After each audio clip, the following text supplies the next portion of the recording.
तो मुख से तो मैं बोलूंगा मैं फलाने का बेटा हूँ, फलाने की बेटी हूँ, अंदर अंदर से आत्मा समझूंगा, तो अंदर से आत्मा जो खिसक जाएगी तुम्हारी।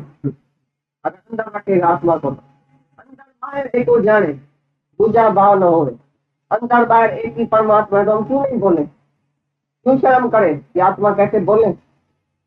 जो सच है वो बोलना चाहिए। व्यवहार में तो तुम बैठे हैं, कौन से व्यवहार में तुम बैठे हैं, क्या बोलेगा? हमारा व्यवहारी कोई आदमी आके बोलेगा तुम कौन है, तुम्हारा नाम कौन है, हम बोलेगा उसको उसी ले जाके पूछो हमारा नाम कौन है, हम तो ब्रह्म। वो बाजू वाला ही बता देगा इसका झूठा नाम क्या है, हम तो ऐसा भी नहीं बताएगा कि हमारा झूठा नाम क्या है। झूठा नाम भी तुमको बताना पड़ेगा, वो बेचारा पूछेगा हम जवाब नहीं देगा, तुमको बताना पड़ेगा इसका झूठा नाम फलाना है। ऐसा एक दो मूर्ख हमारे साथ हमेशा चलता है जो हमारा झूठा नाम सबको बताता है, और हम तो ब्रह्म है, ब्रह्म ही बताएगा। दादा बोलता है एक दो मूर्ख हमारे साथ चलता है पैसा लेके, दादा टैक्सी करें, दादा ट्रेन में चढ़े, दादा टिकट मैं खर्चता हूँ, दादा मैं ऐसा करता हूँ। एक दो मूर्ख मायावी आदमी माया लेके चलता है, अहंकार, मैं दादाजी को ट्रेन में चढ़ाऊँ, भले मूर्खता करे भले अहंकार करे। और एक दो मूर्ख हमको डॉक्टर के पास लेके चलता है, डॉक्टर को बोला दादाजी को ये तकलीफ है, भाई हमको तो कुछ नहीं है। डॉक्टर पूछता है भाई दादा आप कैसे हैं, भाई हम तो बिल्कुल ठीक है। आया क्यों है, आया मूर्ख तो लेके आया, पता नहीं क्यों लेके आया, हम तो कभी बीमार नहीं है। तो दूसरा नाम भी दूसरा कोई बताएगा हमारा, हम नहीं बताएगा किसको, हम जुबान से भी नहीं बताएगा मैं फला रहा हूँ फला नहीं। जुबान तुम्हारी जल जाएगी जब तुम झूठ बोलेगा, झूठे आदमी की जुबान जल जाएगी जो बोलेगा मैं फला रहा हूँ, क्या जरूरत बताने की मैं फला रहा हूँ। काम भी ऐसा काम नहीं पड़ेगा जहाँ तुमको नाम अपना बताना पड़े।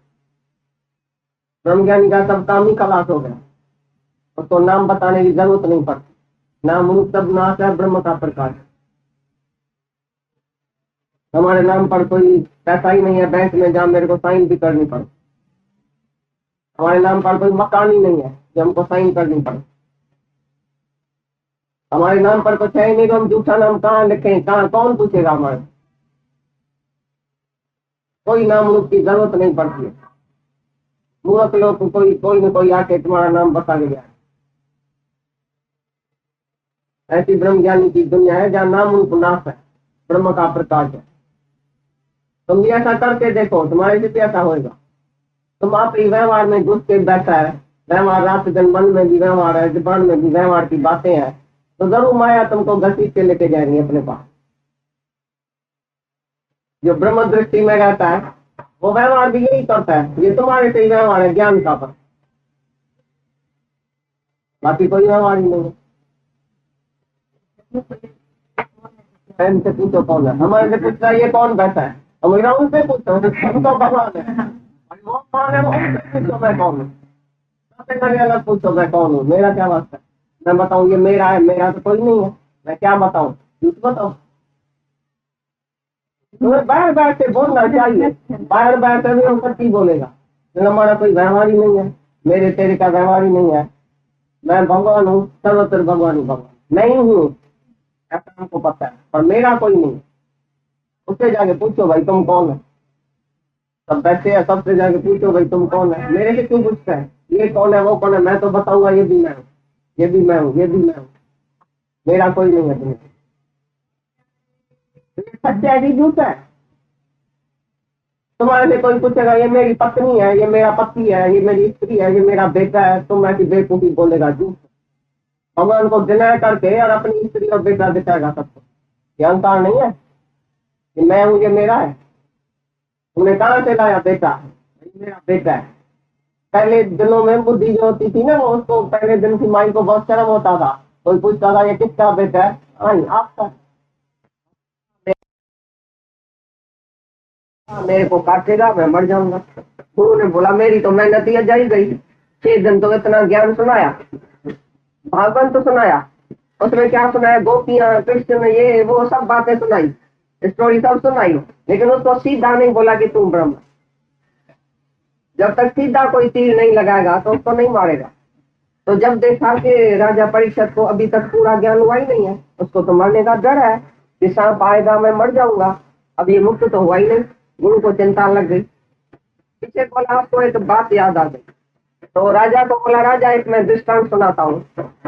कि एक जंगल में राजा गया शिकार करने के लिए, रात हो गई, बड़ा अंधेरा हो गया, बोला मैं तो लौट नहीं सकूंगा अभी। तो एक झोपड़ी थी चंडाल की, उधर घुस के गया। चंडाल को बोला मेरे को एक रात रहने दीजिए, मैं राजा हूँ उस शहर का, कल चला जाऊंगा। बोला नहीं नहीं, मैं ऐसे झोपड़ी में तुमको नहीं रहने दूंगा। कई तुम्हारे जैसे राजा आए और इधर बैठ गए, दूसरे दिन गए ही नहीं। बोला नहीं नहीं, मैं तो जरूर जाऊंगा, ऐसे कैसे धूप धप आ रही है, ये बदबू आ रही है, जंग की बदबू आ रही है, मैं कैसे इधर रात गुजारूंगा, कैसे जैसे तैसे रात गुजार के सुबह को चला जाऊंगा, मेहरबानी करके मेरे को ये झोपड़ी में रहने दो। बोला ठीक है, उसको रहने दिया। दूसरे दिन राजा जा ही नहीं। बोले मेरे को बड़ा मजा आ गया झोपड़ी में, चंडाल की झोपड़ी में बदबू में मजा आ गया। एकदम राजा परिषद ने बोला वो कौन सा मूर्ख राजा था, बेवकूफ राजा था जो ऐसी झोपड़ी में बैठ गया। बोला वही तो तू है। हैरान हो गया राजा, राजा का अज्ञान दूर हो गया। वही तो तुम मैं जो इस चंडाल की झोपड़ी से शरीर में बैठ के और शरीर को छोड़ना नहीं चाहता, मरने का डर है, मैं मर न जाऊं, मैं शरीर न छोड़ जाऊं, पीछे क्या होगा, मरने का डर। बड़े बड़े संत साधु बोलते हैं कि हमको मरने का डर होता। क्यों? क्योंकि देह द्यासी है, देह से उसका कनेक्शन है। मैं देह हूं या मेरी देह है। देह बड़े में बड़ी प्यारी है, कितना भी तुम बोलो भाई स्त्री प्यारी है, बेटा प्यारा है, धन प्यारा है, पर बड़े में बड़ा ये शरीर प्यारा है, और शरीर से भी आत्मा प्यारी है। तो जब राजा परीक्षित ये बात सुनी तो एकदम शरीर से उसका अध्यास टूट गया और गुरु को बोला अभी मैं आत्मा में हूँ, अभी शरीर जाए या रहे मेरा कोई वास्ता नहीं। दूसरे दिन सर्प ने उसको काटा है। राजा परीक्षित ऐसा शरीर छोड़ा है जैसे सांप अपनी खाल छोड़ दे, उसको कोई तकलीफ नहीं हुई भाई मैं कोई मर रहा हूँ या मेरे को कुछ दर्द होता है। मरने के टाइम तो बिच्छू का डंक लगता है क्योंकि वासनाएं है, उसको कोई वासना ही नहीं थी, कोई इच्छा ही नहीं थी, कोई मोह ही नहीं था, तो मरने के टाइम डर का था। तुम बोला मैं दुनिया को छोड़ के जाता हूँ, दुनिया है कहाँ जिसको तुम छोड़ता? दुनिया तो है ही कुछ नहीं, तुम ब्रह्म है, तुम किसको छोड़ता भी नहीं है, तुम मरता भी नहीं है, तुम आता नहीं है, तुम जाता नहीं है, आत्मा आने जाने से ऊपर है, आत्मा नहीं मरता है कभी। शरीर तो है ही राख होने वाला, जाने वाला, आने वाला, किसका भी नहीं रहेगा। अवतारों का भी शरीर नहीं रहा तो बाकी किसका रहेगा? तो तुम शरीर से जीते जी मोह छोड़ के अपनी आत्मा को प्यार करो कि मैं आत्मा हूं, मैं मरने वाला नहीं हूं। देयर इज नो डेथ, और जीवन ही जीवन है, लाइफ ही लाइफ है। अभी शरीर छोड़ा फिर दूसरे जन्म में उधर ही लाइफ तुम्हारी है, शुरू हो गई। जीवन ही जीवन है, कोई भी डेथ नहीं है। तो जिसको डेथ का डर नहीं है वही ब्रह्म ज्ञानी है। तो राजा जनक बोलता है अभी मेरा शरीर में भी मन नहीं है, शरीर होवे या नहीं होवे मेरा वास्ता शरीर से नहीं, मैं आत्मा दिखाता है। जैसे मैं पहनता हूँ तैसे ज्ञानी पहनता है, जैसे मैं घूमता हूँ तैसे ज्ञानी घूमता है। लेकिन ज्ञानी अटका हुआ नहीं है कि मैं घूमता हूँ और तुम नहीं घूमेगा तो तुमको दुख होएगा। एक दिन तुम बीमार होगा, बोलेगा अरे मैं तो घूम नहीं सकता हूँ, अरे मैं सिनेमा में जा नहीं सकता हूँ, अरे मैं खा नहीं सकता हूँ। रामकृष्ण को जब गले की कैंसर हुई तो सभी ने बोला भगवान तुम जो है वो अपने परमात्मा को प्रार्थना करो तो कुछ खा तो सको सारे दिन में। बोला सबके अंदर जो बैठा है, सबके गले से मैं ही तो खा रहा हूँ, सबके मुख से मैं ही तो खा रहा हूँ, सब मुख मेरा ही तो है। तो ज्ञानी देखो क्या समझता है, अपनी इच्छा में नहीं है कि मैं इस मुख से जरूर खाऊं। बोले खाना पीना ये सब होता ही है, लेकिन ज्ञानी अज्ञानी में ये फर्क है कि ज्ञानी नहीं समझता है मैं कुछ भी कर रहा हूँ और अज्ञानी करता है, ज्ञानी दृष्टा है। एक दिन एक गुरु था, उसको शिष्य ने बोला, शिष्य था राजा ने बोला गुरु जी हमारे उस महलात में चल के तुम भी बैठो, तुम भी हमारे महलात में चल के रहो। तो उसने बोला ठीक है। तो जंगल से उसी को महलात में लेके तो थोड़ा दिन रहा, गुरु भी रहा, राजा भी रहा। तो राजा ने गुरु की हालत चलत देखी, वो भी खाता है, वो भी पहनता है, जो उसको देता है वो खाता है, पीता है, पहनता है, घूमता है, फिरता है। एक दिन राजा को अंदर में शंका आई कि जैसे मैं तैसे गुरु हूँ, गुरु और मेरे में फर्क क्या है? मैं भी ऐसे ही खाता हूँ, ऐसे ही पहनता हूँ, ऐसे ही घूमता हूँ, वैसे गुरु भी ऐसा है। तो गुरु को पता चल गया, बोला राजा को शंका आई है। तो गुरु ने एक दिन अचानक बोला राजा को तो मैं अभी जंगल में जाता हूँ। राजा ने बोला गुरु जी ऐसा कैसे करता है, क्यों जाता है, क्यों जाता है? बोला नहीं अचानक मेरे को उमंग आ गया है, मैं भी चला जाता हूँ जंगल। राजा ने बोला ऐसे कैसे होएगा, मेरे को क्यों छोड़ के जाता है? बोला तुम भी चलो। तो राजा का सर फरने लगा, बोला इतने में मैं कैसे चलूंगा, बेटे को अपनी बात सुनाऊंगा, ये कोई बैंक में पैसा है, कोई इधर है, कोई सारे राज्य में इतना झंझट है, वो किसी को बता के तो जाऊं, कोई वजीर, कोई अमीर, कोई बेटा, कोई लायक तो देखूं, किसको कुछ सुना के तो जाऊं, ऐसा तो करूं, ऐसा तो करूं, तुम्हारे साथ बस जंगल में चलूंगा इतने में। बोला यही फर्क है तुम्हारे में और मेरे। बोला 3-4 दिन रुको, मैं सबको ऐसा सब कुछ समझा के, वाग अपनी दे के घर की, पीछे मैं चलूंगा।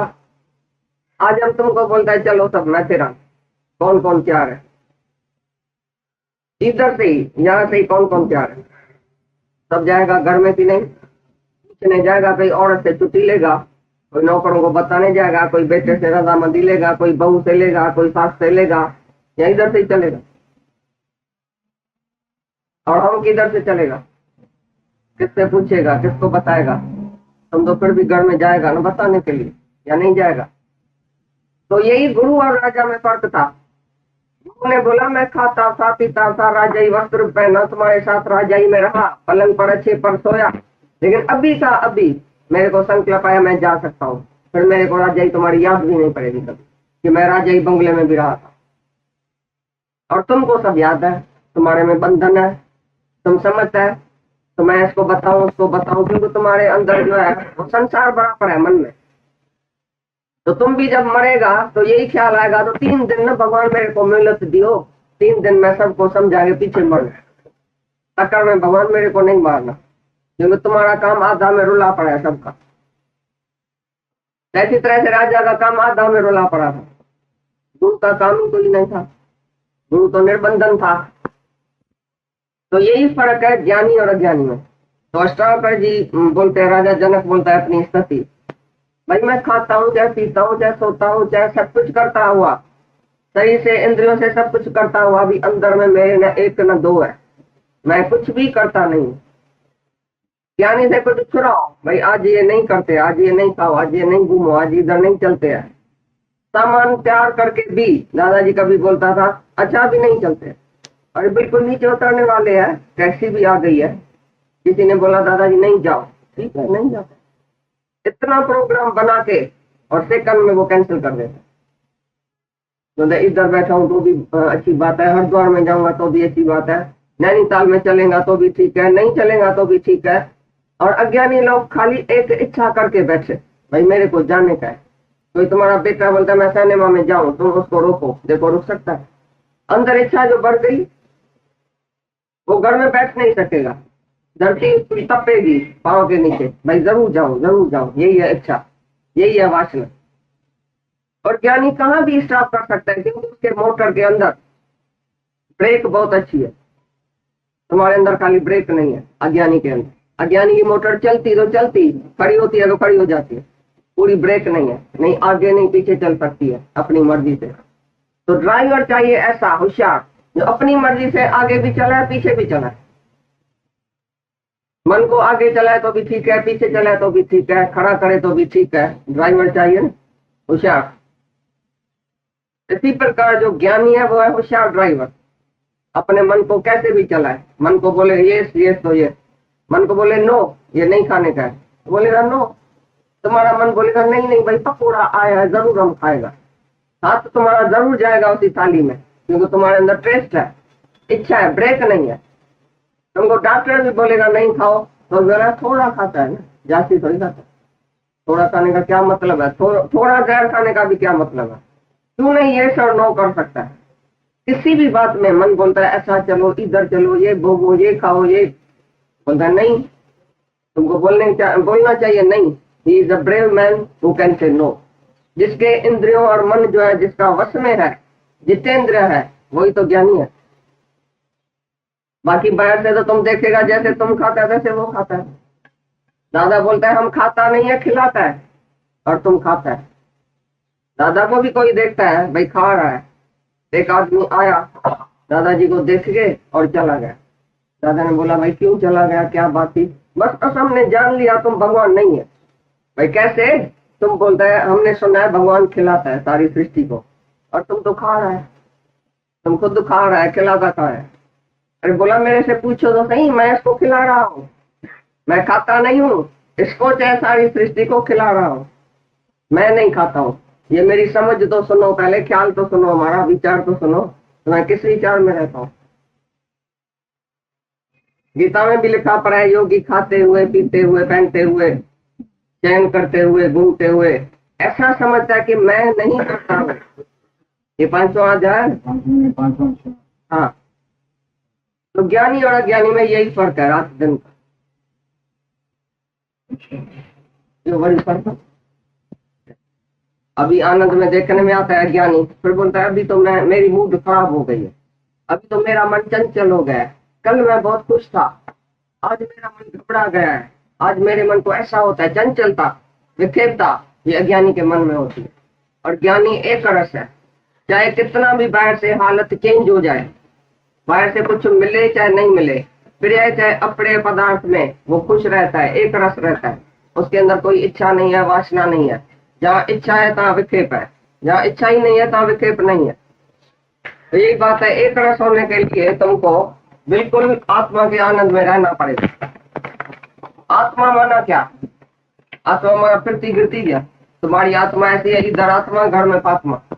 घर जाएगा तो किसका बाप बनेगा, किसका मर्द बनेगा, किसका सेठ बनेगा। नौकर से एक तरह से व्यवहार करेगा, स्त्री से दूसरी तरह, बेटे से तीसरी तरह। तुम्हारा व्यवहार ही इतना है, सब नाना भाव, नाना किस्म का व्यवहार तुम्हारा चलता है, तो जरूर विक्षेप आएगा, चंचल होएगा मन। किसको देखे के खुश होएगा, किसको देख के रंज होएगा। कोई तुम्हारा दोस्त होएगा, कोई तुम्हारा दुश्मन होएगा, कोई तुम्हारी स्त्री होगी तो तुम्हारा बेटा भी होएगा। तो उसी से जरूर नाना किस्म का तुम व्यवहार करेगा, नाना भाव है अंदर में उत्पन्न होएगा, तो उसमें जरूर मन चंचल होएगा। और जो एक ही आत्मा जहां तहां देखेगा, हर तरफ चौगिर्द हमारे राम का, चौगिर्द जो आत्मा देखेगा, भगवान देखेगा, उसका मन क्यों चलेगा? उसका मन एकाग्र है, शांत है, एक रस है। इंद्रियों के विषय में भी वो चंचल नहीं होता है। कौन सी भी विषय है, शब्द, स्पर्श, रूप, रस, गंध, 5 ही विषय जो है ज्ञानी को चलायमान नहीं करती। और अज्ञानी थोड़ी थोड़ी विषय में, थोड़ी थोड़ी बात में जो है वो चलायमान हो जाता। मेरे को चाहिए, मेरे को चाहिए, मेरे को मिलनी चाहिए ये चीज, चाहे ना उसके अंदर में है अज्ञानी के, इसके लिए उसका मन हमेशा चंचल रहे, कभी स्थिर नहीं है। और जो आत्मा ही आत्मा देखेगा, सर्वत्र भगवान देखेगा, वो कभी चंचल होएगा, वो एकाग्र हमेशा रहेगा, एक रस रहेगा।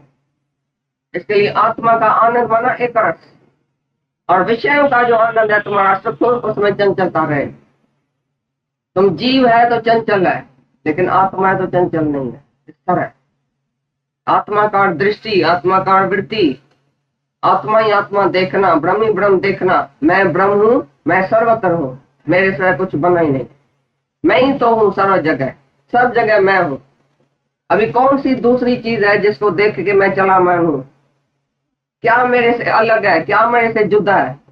जब मैं उसको देख के और चंचलता आ जाए, भाई मेरे को ये चाहिए, बाहर से कोई भी जिसको चाहना नहीं है, जो अपने ही अंदर आत्मा में ही सुख समझता है, नित्य सुख समझता है, आत्मा में ही तृप्त है, आत्मा में ही रमण करता है, वो एकाग्र है, वो एक रस है। एक रस माना आत्मा का रस एक रस है।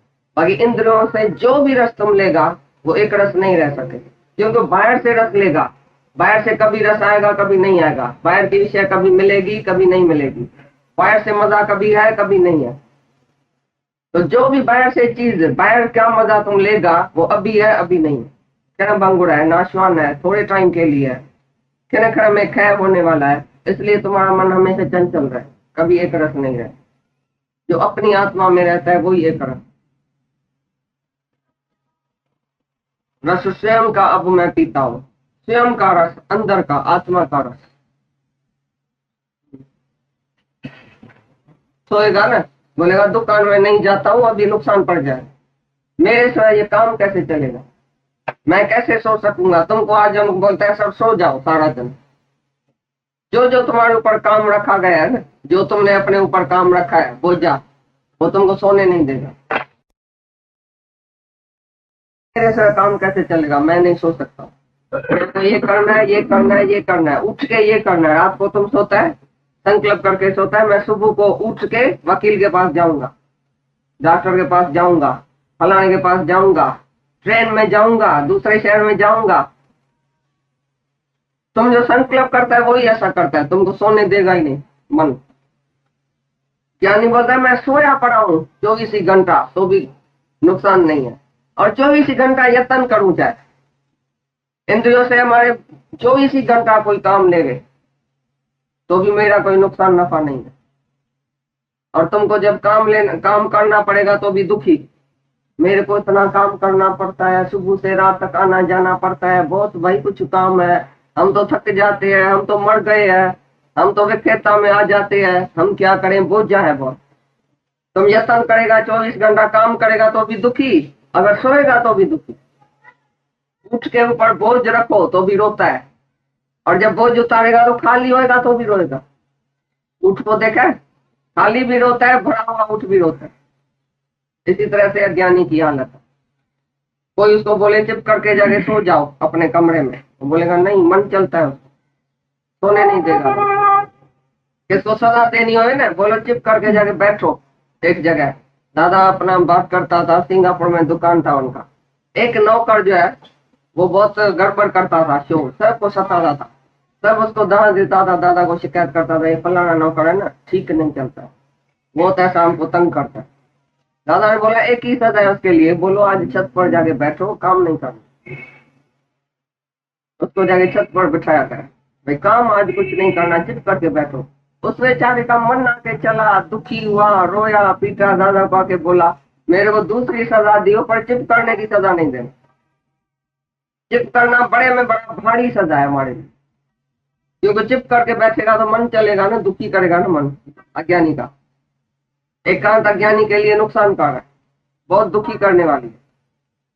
तो इसी प्रकार बोलता है ज्ञानी, बोलता है तो मैं सोया हुआ हूं तो भी सुखी हूं, अगर यत्न करता हूं 24 घंटा, कर्म होता है इंद्रियों से तो भी मैं सुखी हूं। दोनों बात से मेरा नुकसान नफा नहीं है। तुम देखेगा ज्ञानी सारा दिन सोया पड़ा है, हम तो बहुत अच्छा आदमी है, 4 बजे उठ के और मंत्र जपता है, स्नान जल्दी करता है। ज्ञानी 12 बजे स्नान करता है। ज्ञानी को देखो तो सुबह को सोया पड़ा है। भाई 7 बजे कोई सोता है, ज्ञानी सो भी सकता है, उसके लिए कोई विधि निषेध नहीं है। वो ऐसा जगह है जो कभी सोता ही नहीं है, तुम उसको देखेगा ये सोया पड़ा है, वो तो अंदर जागता ही रहता है आत्मा में। 24 घंटा उसकी आत्मा का दीपक जलता रहता है, और तुम चाहे 4 बजे जागो तो भी अंधेरे में है, क्योंकि तुम्हारे अंदर आत्मा की जागृति नहीं है। 4 बजे जाग के भी मन से ही बैठा है ध्यान में, उधर मन बंदर तुम्हारे पास आता ही रहता है। कौन बोलता है तुम जागता है? एक आदमी का बेटा सवेर जागा, बोला बाप को डैडी हम देखो कितना अच्छा आदमी है, 4 बजे जागता है। सामने वाला अभी तक सोया पड़ा है, खिड़की से देखा। अरे डैडी ने बोला अच्छा हुआ तो तुम सोता था तो अच्छा था, उठ के फिर कर्म बनाया। फिर दूसरा देखा तुम्हारा जागना किस काम का हुआ, तो तुम भी 4 बजे मंत्र जपने तो बैठता है, लेकिन सारी दुनिया का ख्याल उसी टाइम आता है। तो तुम मन से जागता है कि आत्मा में जागता है। और ज्ञानी सोया पड़ा है तो भी इबादत है, उसकी नींद भी इबादत है। वो नींद में भी जागता ही है, क्योंकि आत्मा में, नींद में भी उसका शरीर छूट जाए तो वो मुक्त है। तुम जागते हुए मंत्र जपते हुए भी मरेगा ना तो भी मुक्त नहीं है, क्योंकि जपना तो जपान का काम, तुम्हारा मन तो पता नहीं किधर गया। चाहे माला फेरते फेरते तुम मर जाओ तो भी नर्क में जाएगा, क्योंकि माला तो कर में फिरे, जीभ फिरे मुकमाए, मनवा तो दह दस फिरे, ये तो सिमरन ना है। तुम्हारा मन तो दह दस फिरता है, बाहर से तुम माला जपा, मंत्र जपा, हरि ओम बोला, राधे श्याम बोला, तो भी तुम मुक्त नहीं हो। ज्ञानी तत्व के निश्चय से ही मुक्त है, चाहे कहां भी गिरे, गटर में भी गिर जाए उसका शरीर, किधर भी गिर जाए, चाहे वो ओम का मंत्र भी नहीं जपे बेचारी को, तो भी वो मुक्त है, क्योंकि उसको निश्चय है कि मैं आत्मा हूं, मैं ओम हूं। और अज्ञानी कुछ भी साधन यत्न करे तो भी उसका बाहर का ही साधन यत्न है। आत्मा में जब तक निष्ठा नहीं है तो तुम्हारा जन्म मरण पक्का ही पक्का है। तो ज्ञानी सोता रहे, जागता रहे, काम करे नहीं करे, वो अपने आत्मा के स्थिति में, आत्मा के आनंद में। और तुम कितना भी सो या जागो, तुम आनंद में नहीं रह सकते। विक्षेप है, तुम्हारे मन में चंचलता है, ये करना है, ये भोगना है, ये इधर जाना है, इधर आना है, कल मैं ऐसा करूंगा, कल मैंने ऐसा किया, मेरे सिवाय कैसा काम चलेगा, मैं ही तो करने वाला हूं, मैं नहीं करूंगा तो क्या होगा, नुकसान होगा। तुमको नहीं सोने देगा, ये मन नहीं जागने देगा। दोनों तरफ दो तलवार है, सोता है तो भी दुखी, जागता है तो भी दुखी। करने का भाव, नहीं करने का भाव तुम्हारे अंदर है। ज्ञानी बोलता है नहीं मैं करता हूं, नहीं मैं नहीं करता हूं, दोनों भाव मेरे अंदर नहीं है। सहज सुबह, सहज जिसको सोना है तो सो जाएगा। कोई सेठ नहीं है जो बोलेगा तुम क्यों सोया है।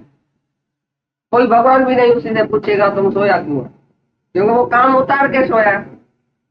सुख साथ संबंध से चादर ताने, साजन साफ सुझातो, प्रीतम भगवान साफ सुझातो।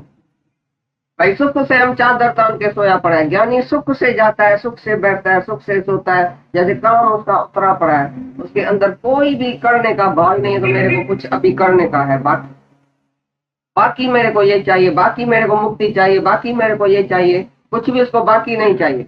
वो आत्मा के आनंद में है, उसने आत्मा अपने को जाना, काम उतरा। पीछे करे न करे, सोए जागे, धंधा करे नहीं करे, कहाँ भी जाए नहीं जाए, वो ऐश्वर्य के सिवाय। ज्ञानी करे या न करे, ऐश्वर्य के सिवाय। ये गीता का सेंटेंस है। ज्ञानी करे या न करे, उसके अंदर स्वार्थ नहीं। और अज्ञानी नहीं करता हो अभी करे, बेचारा चित्त में बैठा है तो भी करता है, मन उसका चलता है। अज्ञानी तो छूट नहीं सकता है, देह जैसी कुछ भी करे छूट नहीं सकता है कर्मों के बंधन से। और ज्ञानी कुछ भी करे तो भी कर्मों के बंधन से छूटा ही पड़ा, क्योंकि वो देह नहीं है, वो करता नहीं है। वो इंद्रियों का धर्म समझ के और अपने को कभी भी करता नहीं जानता है कि मैं कुछ भी करता हूं। इंद्रियां अपने विषय में वर्त रही है, मैं करता भोगता नहीं। ऐसी समझ वाला ज्ञानी सोए चाहे जागे, करे चाहे न करे, उसके ऊपर कोई पाप नहीं है, कोई पुण्य नहीं है, कोई विधि निषेध नहीं है।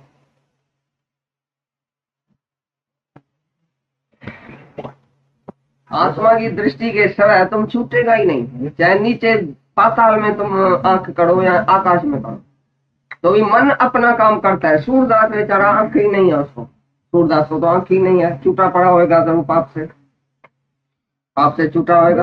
कृपा हुई उसने जब अपने हाथों से ज्ञान है, बड़ा ज्ञान है, तो उसके स्वामी जी उसके पास ही तो प्राप्त है।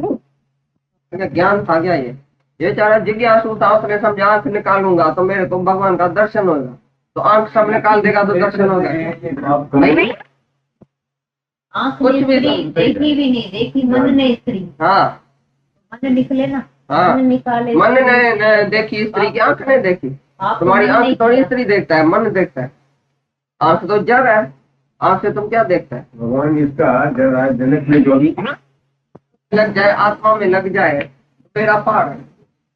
बाकी तुम आंख निकालेगा, कान भी निकाल दियो, जीभ भी निकाल दियो। हमारे पास एक आदमी आया दादाजी के पास, बोला अच्छा हुआ जो तुम गुरु सच्चा मिल गया, नहीं तो 8 दिन के अंदर मैं जीभ अपनी काटने वाला था। भाई क्यों? एक संत के पास गया हरिद्वार में, उसने बोला सारा जो अनर्थ होता है ना वो जीभ से होता है। जीभ से तुम खाना खाता है, टेस्ट लेता है, और जीभ से बोलता है, ये दोनों पाप होता है। इसके लिए जीभ तुम आना, मैं जीभ ऐसा कैंची से काट दूंगा, पीछे तुम कर्मों से ही छूट जाए। तो तुम तो ताली बजाएगा उसको देख, भाई हाँ जीभ कटा दिया, ये तो बड़ी बात किया। जीभ कटाने के बाद ही इसको आत्म साक्षात्कार होगा। लेकिन गुरु ने तो हमारी जीभ ऐसी काट दिया है तो आत्मा के साथ कोई लफ्ज ही नहीं निकलता सारे दिन। तो जीभ काटने का मतलब ये है कि वो है, कोई भी इंद्री काटने से तुम्हारे मन की वासना नहीं जाएगी। ये अज्ञान का कर्म। जिसको सच्चा गुरु मिल गया वो मन ही जो है वो मधुसूदन में लगा दे। पीछे आंख देखती रहे, कान सुनता रहे, मुख बोलता रहे, खाता रहे, कुछ भी तुमको असर नहीं होगा। एक ही बात है मन की, मन मना भव। मन मेरे में लगा दियो, मेरा भक्त बन जाओ, मेरे में लीन हो जाओ। तेल धारा सदृश जो है वो मन मेरे में ही लीन कर दी तो मैं तुमको पार कर दूंगा। गीता में भगवान बोलता है हमारा उसी से ज्ञान होएगा। उसको सूरदास को आंख निकालने से ज्ञान हुआ, तो भगवान ने आंख दिया क्यों? तो भगवान ने मिस्टेक किया जो आंख दिया। तो उसका अज्ञान भी तुम ज्ञान समझेगा, हम उसका अज्ञान समझेगा। ये के लिए उसने आंख निकाली, ये दोषी है। भगवान की आंख निकाल दिया। ये भगवान का शरीर, भगवान ने इतनी अच्छी आंख दिया, भगवान ने आंख दिया तो सर्वमम रूप है, सबको मेरा ही स्वरूप दिखा, देखो उसने भगवान की दी हुई आंख क्यों निकाला? ये भूल है। तुम अज्ञान को ज्ञान नहीं कहना कभी, क्योंकि दूसरा कोई सुनेगा जाके आंख निकालेगा, बोलेगा मेरे को भी इस आंख से स्त्री और पुरुष देखने में आता है, मैं भी आंख निकालूंगा ना, मेरे को भी सूरदास की तरह तालियां बजेगी, मेरे को भी ज्ञान लग जाएगा अंदर ही अंदर। ये कोई इंद्रियां का निकालना कोई ज्ञान है क्या? आंख खोलते हुए बंद करते हुए तुम भगवान ही देखो ना, आत्मा ही देखो ना, सच जो है सच को प्रकट करो। बाकी जो भगत लोग बेचारे रास्ते में जो जो मिस्टेक किया है उसको हम ज्ञान नहीं बोलते। कईयों ने बेचारे ने मिस्टेक किया है, जो इंद्रियों को दमन किया है, जोड़ी जबरदस्ती इंद्रियों को निकाला है, ये किया है वो किया है, इससे कोई कामना नहीं गई। ये सच जो ज्ञान है उसके उसी के ऊपर आ जाओ। बाकी उसको जो समझ में आया उसने कर दिया तो हम भी बोले वाह वाह क्या नहीं किया भाई, ये तो ज्ञान है। ये ज्ञान नहीं है। कुछ भी बाहर से करना ये कोई ज्ञान नहीं है, ये अंदर मन की सारी बात बोलता है। तुम बेवकूफ है, तुम कैसे समाधि में आ गई है, तुम बेवकूफ है। और ये भोग ही सब कुछ है, राज्य ही सब कुछ है, ये सत्य है वो सत्य है। पीछे रानी नहीं उसको वैरागवान ऐसा घर में बुला के पंडित विद्वान उसको वैराग दिलाया, पीछे वैराग ऐसा आ गया तो भी रानी में चाहे गुरु में विश्वास नहीं आया, घर छोड़ के जाऊंगा जंगल में तभी मेरे को ज्ञान है। बेचारा छोड़ के तो गया, रानी ने देखा दिव्य दृष्टि से, अभी तक वो धक्का खाता है, कितना भी कर्म धर्म किया लेकिन सच्चा गुरु नहीं मिला। जो राजा शुक्रध्वज का देह ध्यास गंवाए ऐसा गुरु नहीं मिला है तो धक्का ही खाता है। इसी प्रकार तुम भी सारी दुनिया में धक्का खाके जब इधर आया है, अभी आके ठड़ी ठिकाने बैठा है, अभी तुमको जब सच्चा ज्ञान मन में ख्याल आते हैं तो देखता रहे, लेकिन मिलेगा कुछ नहीं। आखिर भी आत्मा के ज्ञान से, आत्मा की निष्ठा के सिवाय बाकी कुछ भी साधन नहीं। हाँ स्वभाव है, मैं ऐसा डिस्कस करूंगा, मैं क्या नहीं हूँ, मैं भी सब कुछ जानता हूँ, मैंने भी शास्त्र पढ़ा है, मैं अकुल वाला हूँ, मैं कमा सकता हूँ लाख करोड़, मेरे को बुद्धि है, मेरे को सियाणप है, मैं ऐसे तो बेवकूफ बनूंगा गुरु के आगे। लेकिन स्त्रियां बेचारी पहले ही बेवकूफ है तो अच्छा है, क्योंकि गुरु के आगे तो बेवकूफ बनना ही पड़ेगा। बेवाकूफ, बेवकूफ माना बेवाकूफ, आत्मा से बेवाकूफ जो है वही बेवकूफ है। स्त्रियों को श्रद्धा, प्रेम, विश्वास, निम्रता, मन्यता, आज्ञा, सहन शक्ति, धीरज, शांति, ये सब गुण है स्त्रियों में। और मर्दों में एक भी गुण होवे तो बताओ मेहरबानी कर। अहंकार कैसे? Total power. बहादुरी है वो भी देह की है, मैं जवान, मैं तंदुरुस्त, मैं मर्द, मैं ऐसा कर सकता हूँ, मैं ऐसा कर सकता हूँ। आज बीमार पड़ जाए तो उसका ये भी अहंकार टूटे। आदमी है भगवान का दर्शन, पैर दर्शन हुआ था वो अंतर ध्यान भी हो जाता है जल्दी नहीं। हमारा भगवान तो अंतर ध्यान होता ही नहीं, हमारा भगवान तो बैठा है देखो सामने, कभी भी अंतर ध्यान नहीं हुआ आज तक। भगवान गीता में बोला है वो मेरे से अदृश्य नहीं है, मैं उनसे अदृश्य नहीं हूँ। जो सभी भूत प्राणियों में मुझको देखता है और मेरे को सभी भूत प्राणियों में देखता है वो मुझसे अदृश्य नहीं है, मैं उनसे अदृश्य नहीं हूँ। लेकिन तुम्हारा जो भगवान जिसने दर्शन किया है भगवान का, भाई ध्रुव भगत ने दर्शन किया, 4 भुजाओं वाला किया, उसने 8 भुजाओं वाला किया, उसने कृष्ण का दर्शन किया, उसने नानक का दर्शन किया, वो फिर अलूप हो गया। उधर ही उधर दर्शन करके फिर भाई अंतर ध्यान हो गया, क्योंकि कल्पना का दर्शन था, वो सच्चा दर्शन नहीं था। अरे हमको भगवान चाहिए जो हमारे सामने बैठे, खाए पिए, वो बात करे अच्छी तरह से कि अंतर ध्यान हो जाए, ऐसा भगवान चाहिए क्या? वो तुम्हारा नींद वाला भगवान है जिसने दर्शन दिया ध्रुव भगत को, फिर नींद आ गई उसको। अभी दर्शन किया, अभी अंतर ध्यान क्यों हुआ तुम्हारा भगवान? क्योंकि तुम्हारी कल्पना का था, ख्याली भगवान। ख्याल में ही तुमने भगवान को बाहर निकाल के बोला ये भगवान का दर्शन मैं कर रहा हूँ, तुम्हारे अंदर वाला बाहर निकल के आया उसी टाइम, थोड़े टाइम के लिए। धरी तो ध्यान तू जै जो वो खुद पाण तू आई, भूले के खा पाण धारा तो पहले लक्ष्य के भाई। भूल हो गई जो अपने से जुदा, तुम अपने लक्ष्य को पाता है कि ये सामने भाई भगवान, सामने भगवान नहीं है, पहले तू भगवान है। तो अपने दीपक, अपने अंदर दीपक जला, उसी दीपक की रोशनी से तुम बाहर सब कुछ भगवान देते। आत्मा से आत्मा का दर्शन होगा, आत्मा से परमात्मा का दर्शन होगा, जीव भाव में भगवान का दर्शन नहीं होगा। ध्रुव भी था और भगवान भी था, ध्रुव भगत को भगवान का दर्शन होगा, थोड़े टाइम के लिए हुआ। दादा बोलता था ये जो मीराबाई है ना वो बेवकूफ थी, कृष्ण कृष्ण करती थी, खुद तो कृष्ण नहीं थी, कृष्ण का दर्शन करती है, फोटो में देखते हैं ना भाई ये कृष्ण है ये मीरा है। दादा बोलता ये दो दिखाई देता है फोटो में, दर्शन कैसे होगा, पागल तो नहीं है। मीराबाई गुम होनी चाहिए, खाली कृष्ण रह जाना चाहिए। मीरा भी थी कृष्ण भी था, दो था और दर्शन था। दर्शन है खुद का कि मैं आत्मा हूं, मैं खुद खुदा हूं। राम नाम आत्मा में शोधे, आत्मा में पार ब्रह्म लहनते।